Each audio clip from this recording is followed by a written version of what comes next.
Firstly, I'd like to wish everybody here a good afternoon. My name is Clara Silva. I'm an exchange student here at Harvard, and I'm honored to present you Professor Edward Glaser. Professor Glaser is a professor of economics at the Faculty of Arts and Sciences here at Harvard. He usually teaches macroeconomics and also public and urban economics here. And he got his PhD from the University of Chicago and his BA from Princeton University. And he also published dozens of articles, papers, and books on the economic development of cities and law and economics. So please, everybody, receive Professor Edward Glaser. Thank you. I'm honored to be here. What was not mentioned in that is my thesis advisor was José Alejandro Schenkman. And as such, I am completely a product of Brazil and am always enormously grateful to interact and to learn from Brazil. The second thing that I'd like to emphasize is much of my work involves cities, and we've just this semester released a free online course called Cities X, which has been done in partnership with Art Futura in Sao Paulo. So there are, in fact, Portuguese subtitles if you are interested in doing them as well. In fact, we filmed in Rio de Janeiro and in Sao Paulo as well. So we have a number of Rio, of course, is notable for having by far the most visually attractive favelas in the world. So it's absolutely, if you're going to take movies of urban hardship, it's hard to beat Rio in terms of getting the images. Okay, so let me start with a portrait of urbanization across the world. And this, in some sense, is the backdrop for everything that I will talk about. What I have done here is I've taken the countries with per capita incomes below 5,000. I've grouped them by income levels, and the bars show the share of countries in each income group that is at least 1/3 urban. Okay? So over here, you see that in those countries with incomes between 4,000 and 5,000, more than 80% are more than 1/3 urban today. Now, the blue line shows what was true in 1960. In 1960, also about 80% of those countries are more than 1/3 urban. Between 3,000 and 4,000, you have, about 80% of 1/3 urban today. An even higher percentage were more than 1/3 urban 50 years ago. But go to the poorest countries of the world. Those countries with per capita incomes below 2,000, below 1,000. What share of those countries below 1,000 were more than 1/3 urban in 1960? It's a very easy number to remember, right? 0, not a 1. Because in 1960, it has had the truth throughout almost all of recorded history, to be poor was overwhelmingly to be rural. Today, more than 40% of those countries are more than 1/3 urban. Go to countries with $1,000 to $2,000 per capita income. In 1960, 1/5 of them were more than 1/3 urban. Today, 60% are. Now, I continue to be optimistic about this trend. I believe there is no future in rural poverty, and indeed, the promise of growth and development will occur in cities. But it's important not to sugarcoat urbanization, right? There are also dangers, demons that come with density. And in some sense, it is the job of the law to make sure that our interactions in urban spaces are regulated, are safe. And they are safe for the weak as well as the strong. And dealing with these downsides of density, particularly in poor and sometimes in poorly governed countries, is in some cases the greatest, one of the greatest challenges of the 21st century. It's also a challenge where Brazil has the capacity to offer insight and information for the poorer parts of the world that are urbanizing today. So Brazil became 50% urban in 1964, at a time in which it was significantly poorer than it is today, and significantly poorer than the U.S. was. So Brazilian per capita incomes in modern dollars were $2,100, $2,200 back in 1964. The U.S. didn't become 50% urban until 1920, when our per capita incomes were over $7,000. That partially reflected the urbanization of Brazil in the 1960s, partially reflected the fact that you were importing a very large amount of food from Argentina during that time period. And it made it possible to urbanize before you had enough agricultural strength to create your own cities. And that story is a story that replays itself throughout the developing world today. That you can have, Port-au-Prince grow in Haiti, not because Haiti can feed the residents of Port-au-Prince, but they can be fed with rice that comes out of New Orleans. The globalization of the world has made that urbanization possible. And that's absolutely true, but consequently, Brazil, which is now, of course, a more urbanized country than the US, has been dealing with the challenges of urbanization, despite limited resources in many cases, for 50 years. And has done so with mixed results, but with many successes. And those successes are things that Africa needs to learn from today. And in fact, there's much more to be learned if you're thinking about Africa dealing with the problem of urbanization from Brazil than there is from London, because it's 130 years since London dealt with these issues as opposed to 30 years. Okay. Now, I argue, and I frequently have to make this case, that in fact I see the urbanization of the poor parts of the world as being fundamentally benign despite the challenges. One of the reasons for this is the incredibly strong correlation between urbanization and economic development. So over here I'm showing the relationship between urbanization in 1960 and per capita growth between 1960 and 2010. I'm not trying to suggest that this link is entirely causal, right? But I know of no pathway from poverty to prosperity that does not run through city streets. Right? And you can see that here. And across countries, if you compare those countries that are more than 50% urban to those countries that are less than 50% urban, the more urbanized countries have on average incomes that are 5 times as high and infant mortality levels that are less than a third. Okay? So I cannot tell you how often I end up in policymakers' offices where they say to me, great, you're an expert in cities. Tell me how I stop all these poor people from coming to my city and screwing it up, right? That's you know, a ubiquitous conversation.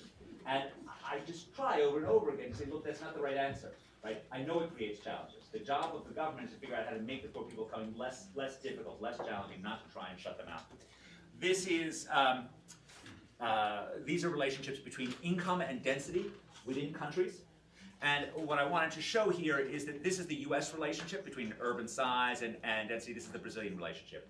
The things that we know from the US in terms of the relationship between urbanization and productivity appear to hold to exactly the same extent in Brazil, India, and China as well. The same power of cities to create productivity appears to hold there. Now, perhaps the arch expositor of the anti-urban perspective was Mahatma Gandhi, who was right on many things. But you know, he famously remarked, "I regard the growth of cities as an evil thing, unfortunate for mankind in the world."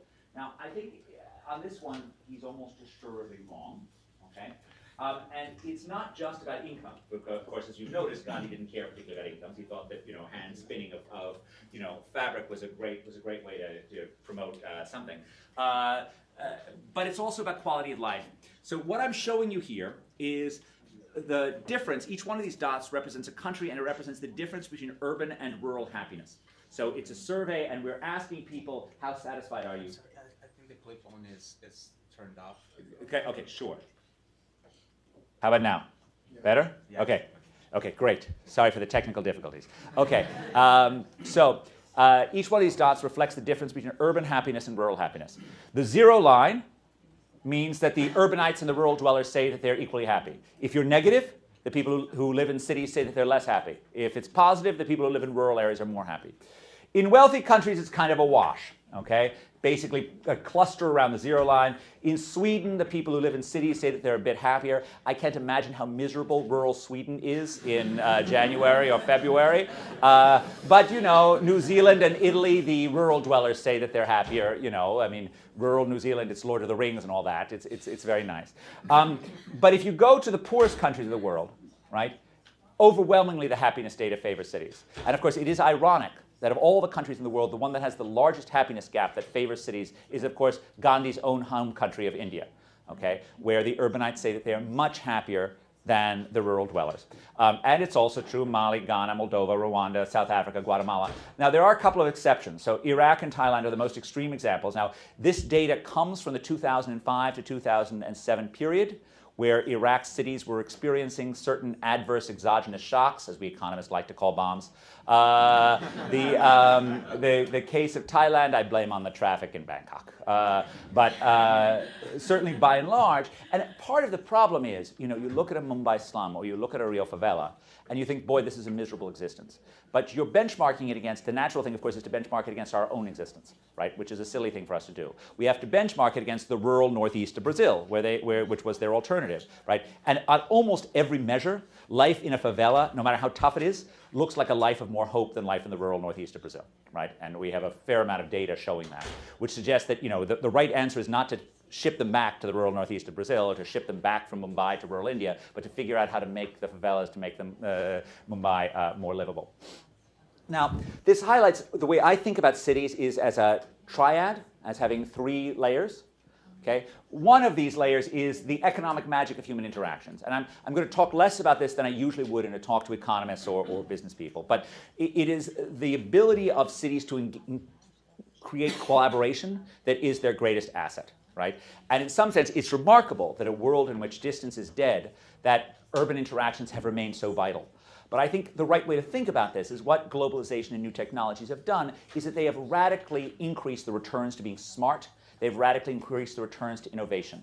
And we are a social species that gets smart by being around other smart people. It's what we do that actually is most valuable. And the more complicated the world is, right, the more complex an idea is, the easier it is to get lost in translation, the more important face-to-face contact is. Right? I mean, anyone who's ever taught knows the hard part about teaching is not knowing your subject material. It's knowing whether or not anything you're saying is getting through to your students. Right? And we have evolved over millions of years to have these cues for communicating comprehension or confusion that are lost when we're not in the same room with one another. Right? A more information-intensive world is naturally a more urban world. Second, this is what I was talking about before, government battling the demons of density. Okay? So this is crime, contagious disease, traffic congestion, right? High housing costs, all of these things which go wrong when too many people move over a small area. One way to think about this is that an abundance of land hides many sins, that the failures of government become invisible when people are spread out along enough distance. But when you cram them together, an underperforming public sector becomes painfully obvious to all. Third, the physical city. And I think it's really important that we never confuse the physical city for the real city, because the real city is the humanity, it's not the skyline. Right? And the skyline only matters insofar as it empowers and encourages the people who live in that area. But the skyline still matters. The infrastructure still matters. And one of the things that I've fought hard against over the past 15 years is the tendency of many cities to over-regulate their construction. And this is something that I worry about in the Brazilian context as well. It's not as extreme as Mumbai, which for 50 years has had 1.25 floor area ratios, which means the average height has to be 1.25, right? Which just ensures that the city sprawls out rather than up and becomes dysfunctional. But I worry about it in the Brazilian context as well. Certainly the Doing Business report on construction in Brazil did not suggest that there's an easy regulatory environment that allows the things to get built to be built. Now, the backdrop for urbanization is, of course, always technological change. And new technologies have been shaping cities for a millennium or many millennium. The most important technology that has shaped cities, I think, is this one. Because there is no more important job for city government than providing clean water, and aqueducts were actually crucial for doing this. In the 19th century, we lived in an era in which technologies tended to be profoundly centripetal.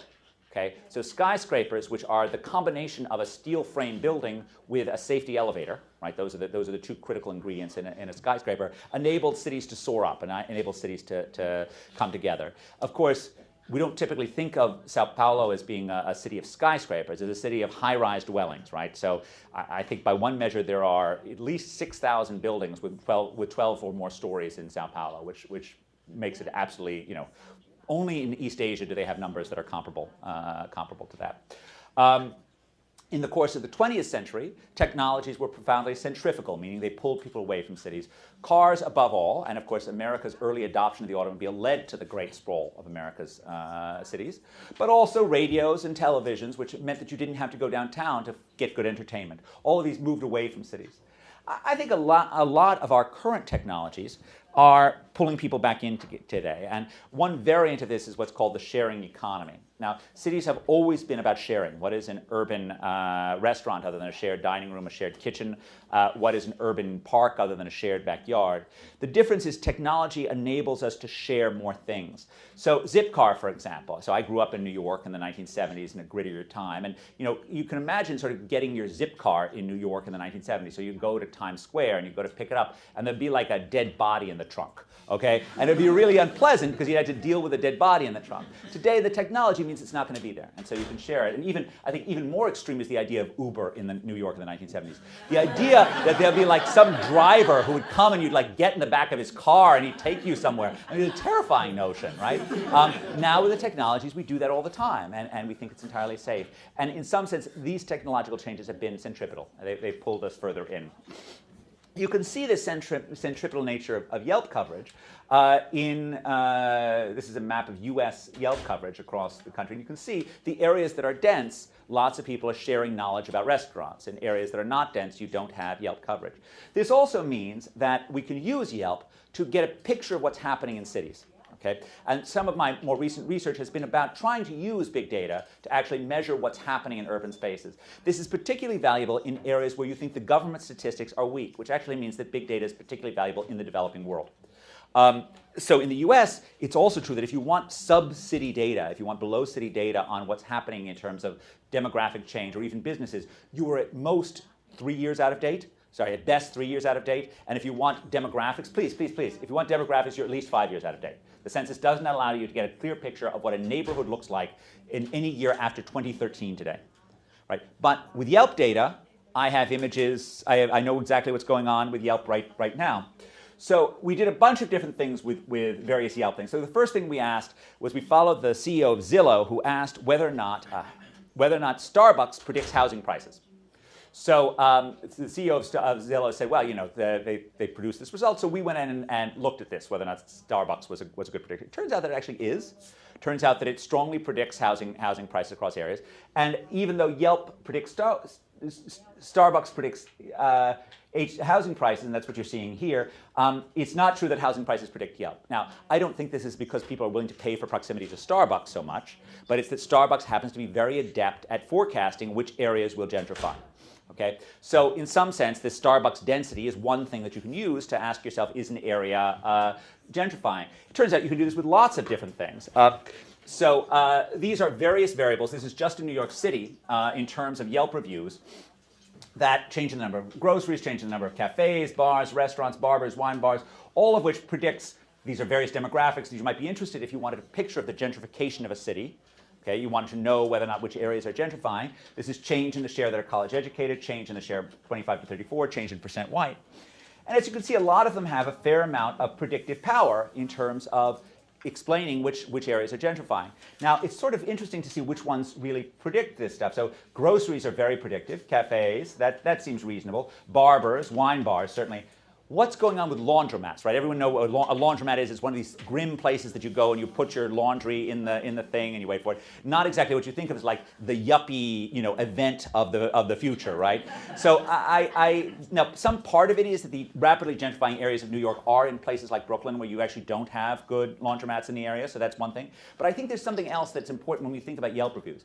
It's not a particularly yuppie thing to go to a laundromat, but then to go online afterwards and to write a review about that laundromat, that's got to be somebody special who thinks writing reviews of laundromats is a really good thing. And no one with a great deal of common sense, I think, would necessarily be applied to say, oh, the machines were very nice. Oh, they did. Now, one of the things that we've done, which I think is even more interesting and potentially even more usable in the developing world, is using, actually quantifying the physical landscape change. And this starts with the work of Celeste Schechter and Hidalgo, which has nothing to do with me. And what they do is they take images from Google Street View, and they ask people online which one looks safer. Okay? And they have 4,000 images from the most representative and important cities in the world: New York, Boston, Linz, and Salzburg. I have no idea what led them to Linz and Salzburg, which, you know, unless you are a Mozart fanatic, you would not come up with these things being there. But this is what they did. They got 8,000 unique participants from 91 countries, and they rated more than 200,000 pairwise comparisons. Now, so with this, they get these rankings. Now, you should think of this as actually asking which places look nicer, not which places are safer, because in fact, the areas where people say they look safer are not actually safer. And you know, you can figure out why, right? So look at this area. Who's going to go there? Okay, there's no crime there. Who's going to go on a Friday night and say, boy, this is where I want to hang out. I'm going to wait until somebody comes and murders me. No, nobody goes there, so there's no crime. There was this. It looks kind of nice, but you actually do have some people who go there and some people who get robbed when they go there. So it doesn't correlate very well with safety, but it is a measure of how attractive the neighborhood looks. Now, the next step is the computer scientist Nikhil Naik, who is my co-author on this, who, along with Cesar Hidalgo, is looking at taking the blocks that were based on people's reviews online, based on these people online ranking them. And then you take this data, take these ranked street blocks, and you use computer vision techniques to reproduce individual judgments using a computer algorithm. Okay, so it starts with these 4,000 images that people have rated, which in the case of New York gives you 1,700 city blocks. And then you train the computer to duplicate that. And then all of a sudden you have ratings on 1 million blocks. And it turns out the computer can do a pretty good job of imitating what people do. It involves a whole lot of fancy computer science that, quite honestly, I don't understand at all. Okay, but there are these tools for reducing the dimensionality, and then you get a street score for everywhere. And you can do this pretty much any place you want to. What areas correlate with perceived safety, with looking nice? Well, density. Right? Density correlates very strongly with this. Education correlates very strongly with it. Income, somewhat less strongly. Share of family households correlates strongly with it. And you can also use this for charting neighborhood change. So this is the change in street score between 2007 and 2014. So we've had studies where we've actually looked at the demographic change in neighborhoods before, but never once in which we could actually physically measure the changing nature of the streetscape, of what it looked like. Right? And what we learned from this is the places that had the most upgrading, and this is done across 6 cities in the US, the places that had the most upgrading were places that were initially well-educated, that were initially denser. Actually, the places that started looking nicer had the most upgrading in being nice. Places that were close to the city center, so think Tribeca in New York, if you know that, places that were sort of unattractive historically, but got richer because of proximity to the city center, those places did better. Places that were near other areas that were rich or nice or attractive, in some sense, quality invaded. Right? There's an old Chicago School of Sociology view about how sort of poverty invades across neighborhoods. Well, as cities were getting richer over the last 20 years, it was gentrification that invaded, right? And invaded, slowly oozing across space. So this is, wait, what happened here? Okay, so this is what we're doing in terms of measuring this stuff. And we can do more things in terms of measuring, trying to evaluate housing prices. We can deal with property tax assessments by using this. You can use these images to map out wealth and poverty, because the places where poor people live look different than the places that rich people live. I will say the one really interesting thing, we tried to do this in Chile, where we had income data, and we tried to ask, can we figure out income and poverty? You really can do this very well within New York and Boston. You can actually really figure out which areas are rich and poor by the images. In Chile, it worked much less poorly, and I think the answer was you could spot the very rich, and you could spot the very poor, but there was a broad middle income in the Chilean income distribution where everyone looked like they were living in exactly the same places. And maybe its ostentation is a luxury good. That in fact, if you're actually trying not to look rich, if you're trying to drive a cheap car so no one will target you, if you're trying not to have a house that's fancy, it then becomes harder to actually pick off wealth and poverty from the streets. Okay, now let me move now to the next point, which I think is what I'm going to be talking about going forward, is the demons that come with density, so the downsides. And this is really where law comes in, is dealing with these downsides. Now, as I suggested, the most important thing that city governments do is around clean water, okay? And that's because of this graph.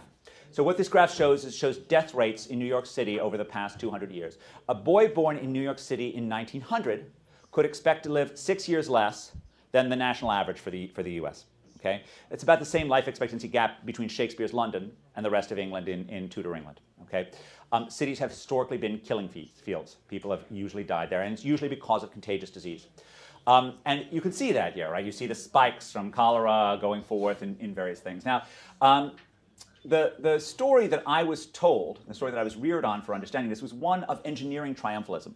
That in fact, the critical thing was investing in large amounts of water-based infrastructure. And that's, on one level, absolutely true. America's cities and towns were spending on much as water at the start of the 20th century, as the federal government was spending on everything except for the post office and the army. But on another level, that's false, and that's where the law comes in.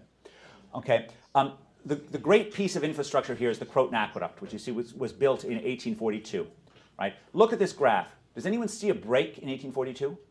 Anyone see something where suddenly the death rates plummet? No. New York is having cholera epidemics for another quarter century. My great-great-great-great-great-grandfather died in this one, in the 1849 cholera epidemic in New York City. And the reason why was that New York suffered from the same thing that many developing world cities do today, from the last mile problem. In fact, you built this water infrastructure, and you still expected people to pay for the connections, and they didn't pay. Right. I do work in Lusaka. This is water infrastructure in Lusaka, where they have nice international agencies that build water mains. And then they say, if you want to connect to this water main, it's $1,000. okay? And per capita income in Zambia is less than $2,000, so a $1,000 connection seems expensive. In New York City in the 1900s, they had free water hydrants, which you could go to, but there were only about 1,000 of them in Manhattan, so you'd have to carry the water, and water is heavy to carry. And so poor people didn't connect, and they didn't start getting healthy until they actually invested in, they started forcing people to change. Now, let me go back to the thing. So this is really the key change, is the Board of Health comes in, and they start imposing fines on tenement owners who don't connect. Okay? They start saying it's against the rules not to connect, and we're going to punish you if you don't connect. Now, New York, remember, was overwhelmingly a city of renters, so that made things easier. In 1890, 95% of the residents of New York were renters. So you can impose this rule on the tenement owners, on the landlords, and it made it somewhat easier politically. You've sent in guys, like I'm just showing you a picture. This is the guy, okay? This is the kind of inspector. And when you think about this type of intervention, you worry about two types of dangers, right? You worry about the possibility of, extortion of the innocent and corruption of the guilty. Both of these are real. One of the ways they bypassed this was that these inspectors were not part of the municipal police. So they wouldn't be part of, like, in a Brazilian country, they wouldn't be part of either the military or the civilian police. They were separate and responsible to doctors, okay, which made things slightly better. The other thing that's really important in the New York context, which makes it hard to use this in the case of, Mumbai, is that one of the things that you had critically is 800 years of land-based jurisprudence in the common law countries that meant you knew who owned the land. Okay? And the fact that you knew who owned the land made it possible to impose rules on that land, right? And this is a simple lesson, right? Defining property rights can be a big part of making cities livable, right? This is the equivalent of the German Constitution, Article 14, German Basic Law. Property entails obligations. You should also serve the public interest, right? So knowing who owns the property is sort of a critical part of actually imposing requirements on them, like you connect to the water. I will just say one more thing about, I'm going to spare you this thing. In Zambia, one of the big problems is not just the failure to connect, it's when you do connect, the water lines break all the time. So you don't have water during dark hours, period. You only have them during daytime hours, but you have a huge fraction of the days in which it breaks. And not only is it about incentives for connecting, it's also about the institutions that provide water. And one of the things that's really fascinating from our Zambian data is the places where they have supply issues are places where people pay by the month rather than paying by the amount of water. So when the water company gets paid based on the amount of water that flows, it fixes the water pipes. When it gets paid by the month, it doesn't. Okay? It's exactly what Economics 101 would predict would happen. And thinking through the incentives related to the institutions around cities are really, really important. I'm going to skip over this and move forward on this. So I want to talk a little bit about how thinking about the property rights agenda around cities in the developing world. And a lot of this is very specifically around land. So this point about property rights and knowledge of ownership is critical for actually enforcing rules.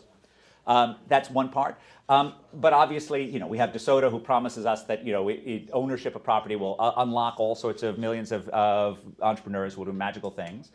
We have Erica Field's superb essay, which shows that when you gave people property rights over their land in Peru, they wasted less time staying at home protecting their land. And I think my friends in Africa worry mostly about property rights enabling there to be reallocation of land. So you have slums that are very close to the city center that are seen as being incredibly inefficient. Maybe there's a deal where all of their lives can be made better off, but they're moved to some places better. Now, with a little bit of a Latin American perspective, it's easy to remember how that can go wrong, right? The city of God was exactly that vision. Right? It's exactly a vision that we're going to move people away from the city center. We're going to reallocate goods, reallocate land in a way that's efficient, and we're going to get it monstrously wrong. So I think it is, once again, the sort of Latin American experience is very helpful for thinking about the cities of sub-Saharan Africa. And I think more importantly, any land and property reform has to respect institutional reality. So this is just the point that when you have weak property rights, you have less returns to investment than you have when you have strong property rights. This is something that everyone worries about in terms of land ownership in the developing world. That when you don't own your slum, you don't invest in it. I think one of the things that's very important, and I want to just emphasize that having a bunch of lawyers think about this is really crucial. As you all know, right? When we talk about property rights, it's a bundle of rights. It's not one particular right. It's a bundle of rights. And yet, when you talk to the property rights aficionados, what they're interested in is cadastres. What they're interested in is something that makes sure that the fact that you own this property is well known. That has nothing to do with the right of alienation, right? It has nothing to do with managing how you would deal with this land in a contract setting. It just is that you own this land on your own. And so for example, let me give you an example of where that could go awry. So you might think that we were efficient moving from a world in which you currently owned and lived that land to a world in which you rented out large amounts of it, right? Renting is a contract that provides a totally different set of property rights than just the ability to sit on your land and be sure that no one's going to steal it from you. And yet India may work towards a clear property rights definition around owning the land, but their rental rules are a disaster, right? You can never raise the rents, you can never evict anyone, and so none of these rental markets that help make the cities of the Western world work can thrive in India, a world overwhelmingly of renters. A lot of the cases, I think of these property rights as being around the adoption of multiple technologies. Very often in the developing world, you see side by side two technologies, a rich technology and a poor technology. This is an example from Johannesburg, where you have these jitneys, right, which are small, cheap, run by residents, right, dangerous, and they typically wait to get filled up before they take off. They don't run on a fixed schedule, right? Versus the Gautrain, right, which is slick, fancy, expensive, built, by and for white people, right? I mean, the two technologies coincide. One of the biggest questions for us to think about in terms of developing world cities is when is the right answer to improve the Gautrain? Is to improve these jitneys. When is the right answer to move them to the Gautrain? Right, and to do a cheaper Gautrain. Now, in transportation, this shows up all the time. When is the right answer to take the minibus fleets and make them better, or to introduce bus rapid transit, for example, which is a little bit more like that. In the case of, see if I have a housing picture. In the case of housing, right, when is the right example? This is Kibera, right, to think about upgrading this, to do things with prefabricated plastic slums, for example, do housing in containers. There are a variety of cheaper ways to make Kibera better.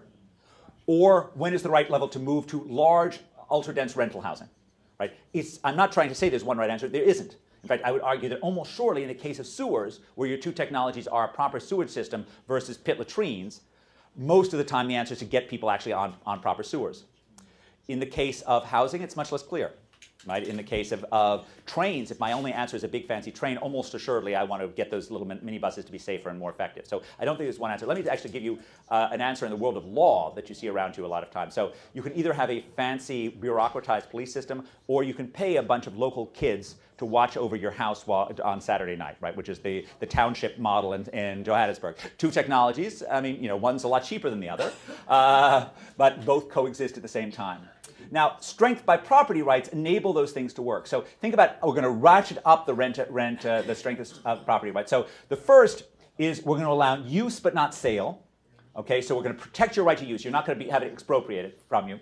That's going to lead to better investment by owners for the owners, but it's not going to lead to reallocation, and it's not going to lead to large-scale rental markets. Then let's say we're going to allow you to sell. We're going to make it easy for you to sell. We're going to have a strong enough property market so that you're not going to have to worry about being expropriated in sale. That's going to allow better residential matching, but it's not going to allow large investment in rental units. And then finally, if you have property rights that allow rent and land assembly, then you can have the large structures. Then you can have this versus that. Okay? So you have a hierarchy of property rights that enable different forms of transformations, and it's sort of critical to think about what you do in the world of law as being intimately related to the physical side, which is impossible without the law to support it, right? And that's really critical. And I just want to sort of emphasize the sale problem. Let me see if I have a sale thing. No, the sale thing. So let's say or the mortgage problem. So let's say you have a clear right to own the house, but let's say we can easily imagine a property rights regime where as soon as I start to interact with you and you are a big, strong local guy, right? Then all of a sudden we find that you've agreed to sell me your house. I've agreed to sell you my house for pennies on the dollar, and there's nothing I can do about it. We've signed some sort of a contract there that I can't do anything about. Or even more so, you're a DeSoto aficionado. You're a relatively poor guy living in the outskirts of Sao Paulo. You've taken out a mortgage on your area. 9 months in, the bank has declared you 3 months short on your mortgage, and they're going to take your land. Right? The best cadastre in the world, and you have paid your mortgage, or maybe you've missed 1 month or something like that. The best cadastre in the world doesn't save that. right? Because you didn't know how to keep records, you weren't sure on how to keep records, the bank is powerful, you're weak, you get expropriated, right? So it's important as we think about these bundle of property rights to recognize that sort of the simple things that the World Bank is focused on, the cadastres, the who owns what, don't necessarily fix a lot of the uses that we have for land, and that's I think really central. I'm going to skip over this. Okay. Yeah. So I'm going to skip over this. One of the critical things as we think about law and economics, law and property rights in the developing world, is to remember that these, in the U.S., the world of law and economics was defined in a world in which we thought that all judges were completely trustworthy. In fact, there's an odd asymmetry in American political discourse, which is people who say that they're libertarians are terrified of anything coming out of the executive or legislative branch, but they think anything coming out of the courts is good, right? It's a very odd thing, and it comes from a very strong faith in the judicial system in the US. It's, I think, ridiculous if you think about law and economics in the developing world to think that we can assume that it's the law that determines every judicial outcome. So this is surveys from the World Justice Project, which I love, which just asks, these are experts' assessment of the share of cases in which they've interacted with, which the poor have been treated unfairly. So, in rich parts of the world, in Norway, it's basically 0, Finland is 0. And then the poorer you go, the higher share of cases in which people think that the decisions are being made against the poor. This is another way of taking this, right? The popular perception of undue influence over judges. So Brazil ranks actually pretty highly on this. About 60% of the cases these judges think have been done with undue influence. Brazil, it's nice to see it's about 50-50, but maybe private interests, they think private interests are more powerful than public interests here. Mexico, again, private interests slightly more powerful. Look at China. China, 80% of the cases the experts think were not decided according to the law, but were due to influence. But there's overwhelmingly the public sector. They're not afraid of the private sector whatsoever. And it's really important as we think about legal regimes to think about subversion of justice. We don't occupy a world in which we can necessarily count on all the courts to function perfectly, and we need to have rules that are relatively subversion-free, that are relatively less likely to suffer from subversion. So let me make this case in the context of property ownership and use, and this is from a paper that's joint with Andre Schleifer and Giacomo Ponsetto. And I want to talk about an ancient legal question, which is the use of liability rules versus property rules and injunction. Okay, so we've got a mine. You own some land. You're some relatively poor farmer somewhere in Peru. You've got a mine that's polluting your land, right? And we can think about two legal remedies for you. One of which is you can go to the court and demand a liability judgment against the polluter, in which the court will assess some amount of damages that they think that the polluter has done. The polluter will have to then pay it to you. The other which is you can go and what we call a property rule, which is also could be described as an injunctive relief. You're going to go and you're going to demand that the court's going to stop them from doing them. Okay?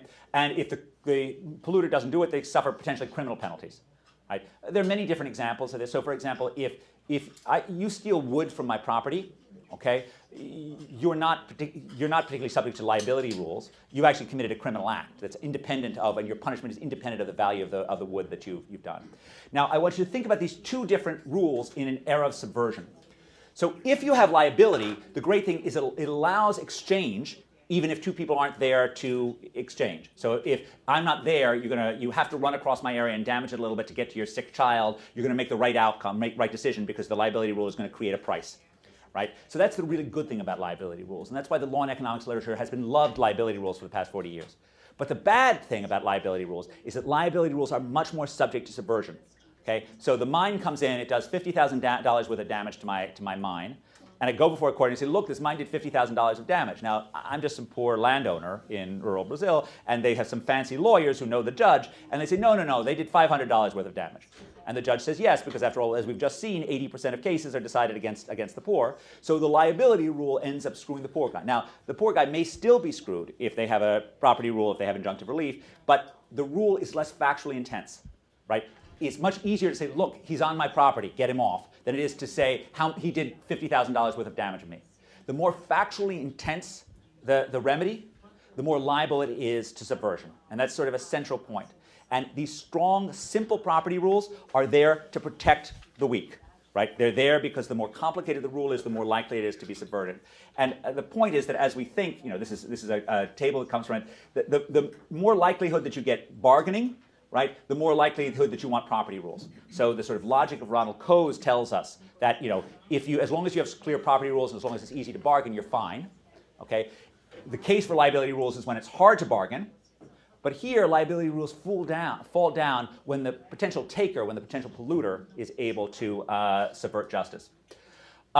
There are a bunch of related points. So in the world of eminent domain, which is a big urban topic, liability is equivalent to the courts establishing a fair market price. The equivalent for property is that any taking must be approved by perhaps a supermajority of the residents. So this is, for example, the Indian structure where you have 2/3 of the population that need to sign off before you have a taking. The more you're afraid of public subversion, the more you like the supermajority rules relative to the other rules. Contracts, the debate is between specific performance and damages. Okay, so specific performance, which is something usually the common law courts don't do, says that you actually, if you agree to do something for me, the court's going to make you do it. Liability damages says that you have to pay me for failing to perform. Usually courts don't like to enforce specific performance, but in fact, one of the most famous examples in Western law of subversion of justice and the downside of damages is the famous Peavey House case, which was a contracts case where pollution occurred and the damages were pushed down to a negligible amount. If you have damages which are subject to this subversion, it's going to push us to contracts only between people who are equal in their legal power, right? It's going to create symmetric. If I bargain with another weak guy, I'm okay, but I can't do bargains with strong guys. And that's basically what happens when you have these things. Interestingly, some of my work, I work on Zambian entrepreneurs and markets who engage in, they have these informal market chiefs who enforce contracts, and they actually do specific performance. They tell guys, look, if you promise this guy to do something, if you don't do it, I'm going to bust your head open unless you do it. So you got to do it. So they actually revert to this. Let me say a couple of let's see what else I have in this. 2 last points, and then I'll be quiet. So when we think about urban building, there are really 2 dangers for cities to get into. One of which I've already mentioned, which is opposition to building, excess regulation, or not in my backyardism. The poster child for this is Mumbai. Right, artificially restrictive rules. Much of the Anglo-Saxon world suffers from this. There's a rival danger, which is monumentalism, which is building for the sake of building. There's an argument that Brasilia is perhaps an example of monumentalism. Certainly, there are many cities in China which are built for not particularly good reasons. And this is Astana, which there's no justification for it whatsoever. The point on NIMBYism is this, that there's no repealing the laws of supply and demand. So along the x-axis shows the amount of building across American cities. Along the y-axis shows the price. And here we do price relative to the physical cost of construction. And the point of this is the places that build a lot aren't expensive, and the places that are expensive don't build a lot. Right? If you want to promote affordability in Rio and Sao Paulo, you need to make sure that it's easy enough for builders to build. Right? There's no way to avoid that. Last point, and this is sort of meant to be a little bit fun. Cities are often depicted as being the enemy of the environment, right? And we sort of think about cities as being brown and nature as being green. And I think the opposite is true. In fact, cities are actually friends to the environment. I like to tell this story by telling the story of a young Harvard College graduate who, on a beautiful spring day in 1844, went for a walk in the woods outside of Cambridge. And he did a little fishing, and the fishing was good, because they hadn't had much rain lately. But when he came to cook the fish into a fish soup, into a chowder, the wind flicked the flames to the nearby dry grass, and a fire started and it spread. And by the time it was done, it was a raging inferno that had destroyed more than 400 acres of prime woodland. In his own day, this young man was castigated as an enemy of the environment. His local newspaper called him a flibbertigibbet. How do you translate flibbertigibbet into Portuguese? A flibbertigibbet, which is pretty bad for 1844. And I have trouble thinking of anyone who did as much damage to the environment as he did. Oddly, today, he is revered as the secular saint of American environmentalism. His name is Henry David Thoreau, and he wrote a book that is beloved by environmentalists about what a wonderful thing it is to live surrounded by nature. Well, clearly, it may have been wonderful for Thoreau to live surrounded by nature. It was not so wonderful for nature to live surrounded by Thoreau, as indeed, a whole natural ecosystem would have been survived if he hadn't gone out there. Now, there's a point of this, which is we are a destructive species, right? Even on our best days. And often the best way to take care of nature is to stay away from it, as indeed Thoreau would have done a great deal of good. Now, this is Thoreau, of course. This is this is a map together with Matthew Kahn of USC. We've tried to estimate carbon emissions holding income and family size constant in different parts of America. And the point is that the places that look green are brown and the places that look brown are green. And this is coming primarily from driving much longer distances when density is lower and living in much larger houses. And I started learning this personally when I started acquiring small children about 12 years ago. I moved from about here, a few blocks away from here, to about here, not so far away from Thoreau's Lake, and started doing about as much damage to the environment as Thoreau did. What with the driving and the home heating and all that other stuff. And the point of this is that, you know, if the great growing economies of India and China see their carbon emissions levels rise to the scene in the sprawling United States, global carbon emissions rise by 130%. If they rise at the levels seen by wealthy but hyperdense Hong Kong, global carbon emissions go up by less than 30%. We all have a lot to gain by building up rather than building out in terms of urbanization and the environment. And that is a challenge, and law is a big part of that challenge, because particularly I emphasize today the law around land, but everything involving dealing with disputes around neighbors is an issue for law. And cities are full of both the positive interactions, they're full of the things that the great English economist was writing about 120 years ago, when he wrote that in dense clusters the mysteries of the trade become no mystery but are, as it were, in the air. But they're also filled of negative ones, right? If two people are close enough to give each other an idea or to say hello, they're also close enough to exchange a disease, right? And dealing with negative interactions is at the heart of law. Right? It's at the heart of law, is trying to manage human interactions in a way that we don't damage each other. So this is why, you know, it is absolutely crucial that thinking forward, we need a greater involvement of lawyers in transforming cities, and we particularly need a greater involvement of Brazilian lawyers in thinking about urbanization and the challenges of urbanization globally. So thank you very much for your time.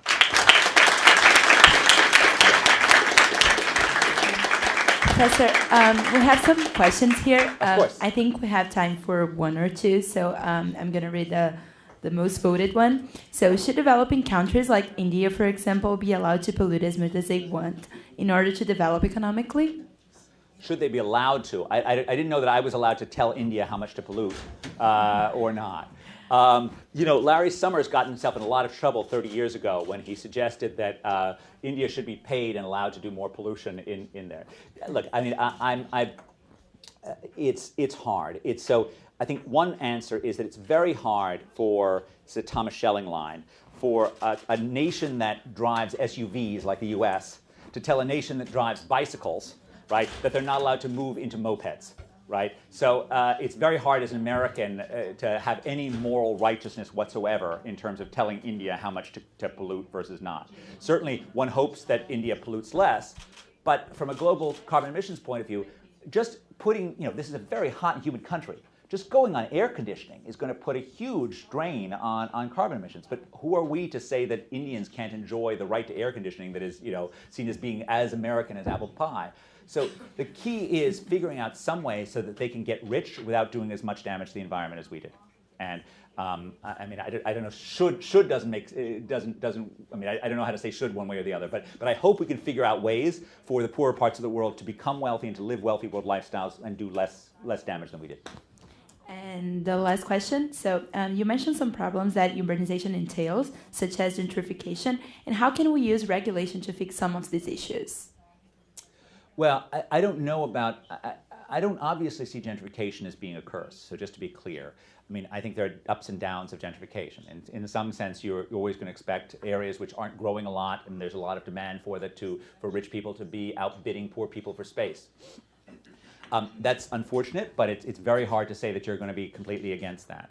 The key is, I think, the best weapon against the downsides of gentrification is to make sure the city is building enough housing that can actually accommodate poor people. So, you know, we're not looking at an area in which we're facing a zero-sum competition between rich and poor, but there's plenty of new space that can allow anyone, and so that people can come to the area. In terms of regulation, and so I mean, I would say actually the best weapon against the downsides of gentrification is actually deregulation, not increased regulation. I mean, I would like to see Boston permit more, particularly middle-class housing, rather than trying to use regulation of it. On the other hand, just to be clear, you know, there's some types of urban regulation that I am deeply hostile to. To give you my favorite example in the you know, American urban areas, I am a crusader for deregulating food trucks. So, I think it's, I have eaten in a food truck, in the outside of Litauer for, as often as I can over the last 26 years since I've taught here. They're a great example of urban entrepreneurship and urban creativity. They allow people who are, maybe not so wealthy to get started doing something, so they're great. Often they are overregulated, and I'll give you a great example. There was a woman who wanted to start her food truck in Detroit, and she became a cause célèbre because for 18 months she tried to start a food truck, and the regulations just said no. Okay? Now, the idea that Detroit is saying no to any entrepreneur that wants to get started is just insane. Okay? But those were the rules. And I was on a national public radio show with this woman and with the ombudsman, the city representative of the city of Detroit. And this poor guy who's representing Detroit he's being beaten up by her, he's being beaten up by the callers, he's being beaten up by me, he's being beaten up by the host, right? For a solid hour, he's being nothing but this poor representative of Detroit, who's not his rules, but he has to defend, he's just being beaten up. And at the end of the time, he says, "Oh, lady, just go ahead and start your food truck. We'll never catch you." So regulation around food trucks less, regulation around building, probably less. Although you do need some, you need safety standards for sure. You need stuff that's about. But regulation around water, regulation around clean water. I mean, where there are clear externalities, sure. I mean, it's not like this is like a one right. So I just wanted to get it clear. There are some areas where I think clearly cities do regulate too much, but there are other areas in which cities could regulate more. And when you heard me talk about the sort of New York issue, what the New York City Board of Health did is they imposed a regulation on tenement owners, which were you actually had to connect to the sewers. And I think that was a good thing. I mean, and you see that in the death data that comes after that. So you want regulations that are correctly targeted, and you also, and this is sort of the really critical thing, you want laws and regulations that are less vulnerable to subversion. Right, that are less vulnerable to the subversion that comes from corrupt cops who are going to try and extort people about it, that are less vulnerable to private subversion. And in the case of regulations, let me just give a clear example of just how worried I am about cops. Now, Brazil doesn't suffer from this issue, but it's an Indian issue, which is open street defecation. So kids going to the bathroom in the middle of the street. It's a big issue, and it's not an issue that can be solved by just more public latrines, because you put in the latrines and the kids still defecate in the street. Okay. In the West, I mean, the normal way we'd handle this is by punishing them, right? That, this is a bad thing, you're going to punish them. So I think we should punish the kids who do that. But I want to do a punishment that doesn't actually hurt them and not one that's subject to abuse. So my proposed punishment is kids who defecate in the street have to do 90 minutes of math problems in the local community center, right? Or maybe they have to read something, of Indian history, or maybe they have to do something else, but something that actually doesn't actually harm the kids, actually helps them. The kids still see them, at least if they're anything like my kids, as hell. Okay, so doing math problems for 90 minutes would be seen as being a very stark punishment in much of the, even though it's not actually harmful, and also it's very unlikely to lead to abuse, right? I can't see a world in which a corrupt cop would say to like the kid's parents, "Oh, if you pay me enough, I'll let your kid out of having to do his math problems." That's not going to happen. So the point is that sort of contrary to the logic of the classic law in economics is you want large penalties with low probabilities of arrest. In the case of corrupt or potentially corrupt situations, you need really small penalties that are really not likely to lead to arrest, that are ideally enforced by a separate police system that can be focused on just these quality of life things. So I think I better stop now. But I want to invite you to join in this vocation of trying to make the cities of the developing world better in the century ahead. Thank you very much, Professor. Thank you.